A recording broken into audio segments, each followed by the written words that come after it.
Jangan kaget ya kalau di Indonesia akan ada hujan salju. Sekali lagi, jangan kaget kalau Katulistiwa akan bersalju. Memang Sontoloyo ini nyeleneh informasinya. Banyak yang bilang ngawur atau ngayal. Namun kalau bicara ada fakta dan data yang berbeda sumbernya dari berita-berita mainstream, Anda harus mulai berpikir. Penyiaran berita mainstream hampir semuanya dikendalikan globalis dan negara dikuasa yang punya agenda propaganda. Maka informasi yang diberikan Bosman jadi terlihat aneh dan ngawur karena memang berbeda sumbernya dengan berita mainstream. Kembali ke climate war atau perang cuaca. Bukan saja perubahan cuaca ya, altered weather. Perang cuaca akan membuat arus angin dunia berubah. Bukan sekedar climate change atau perubahan iklim karena kebodohan dan kecuekan manusia rendah kepedulian alamnya saja yang membuat dunia semakin panas. Bukan, ini lebih kejam lagi. Jauh lebih kejam dari perbuatan Rangga meninggalkan cinta tanpa pesan. Namun ini adalah perbuatan manusia egois, pemimpin egois, negara besar egois, dan globalis cabal egois, yaitu para Thanos yang ingin menjadi penguasa, turun tangan dengan sengaja memasang alat menggeser angin, cuaca, terganggu keseimbangan alam secara global. Inilah yang kita wanti-wanti apa yang akan terjadi setelah pandemi virus berkepanjangan, manusia ditimpa masalah lagi dengan cuaca yang kacau hingga tumbuhan tropis bisa mati, makanan bisa langka. Food war terjadi setelah climate war. Kali ini efeknya lebih mematikan dari pandemi COVID. Center ekuator bergeser, tengah bumi bergeser terhadap matahari. Dunia koplak sampai manusia sadar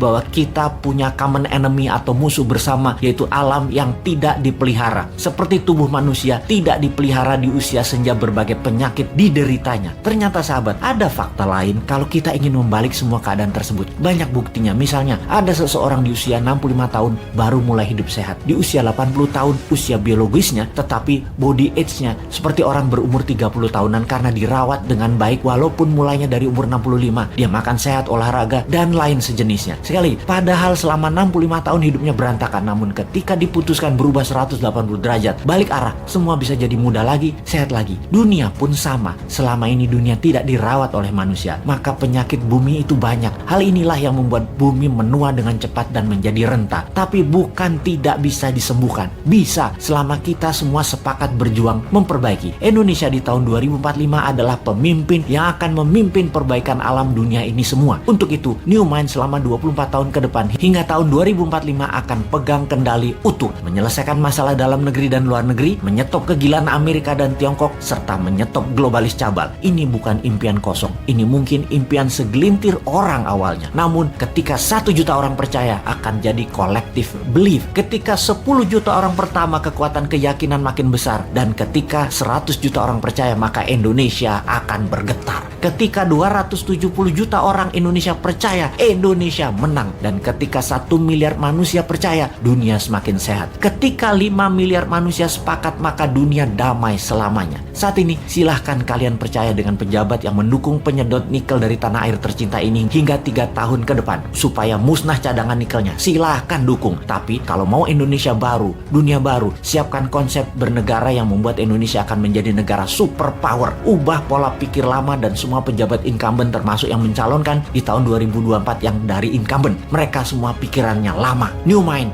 siap!